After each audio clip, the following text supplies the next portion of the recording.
السلام علیکم۔ اللہ نے پورے قرآن میں یہ کہیں نہیں کہا ہے کہ مال جمع کرو، مال اللہ کے راستے میں خرچ کرو، زکوٰۃ دو، صدقہ دو، غریبوں کو کھانا کھلاؤ، اللہ کی راہ میں خرچ کرو۔ اگر مال ہے تو حلال ہے تو حج کرو، ہاں زکوٰۃ دو، صدقہ دو، لیکن شرط یہ ہے کہ مال حلال ہونا چاہیے، حرام نہیں۔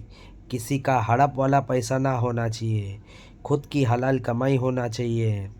ہاں میرے بھائی، مال جمع کرنے کا کہیں حکم نہیں ہے پورے قرآن میں، صرف خرچ کرنے کا حکم ہے۔ اللہ کہہ رہا ہے خرچ کرو، خرچ کرو، مظلوموں کی امید بنو، غریبوں کا سہارا بنو۔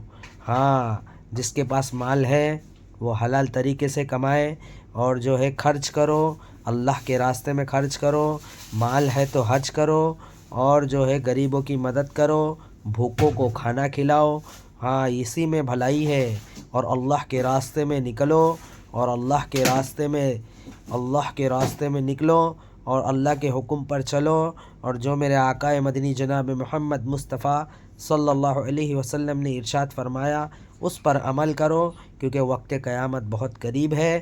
دجال کا فتنہ شروع ہو چکا ہے، اور جو دجال کے فتنے سے بچنے کا طریقہ ہے وہ ہے محمد الرسول اللہ، محمد الرسول اللہ صلی اللہ علیہ وسلم کا طریقہ ہے جو دجال کے فتنے سے بچائے گا، ظالموں کے فتنوں سے بچائے گا، جو ظالموں کا فتنہ ہے اس سے بچائے گا۔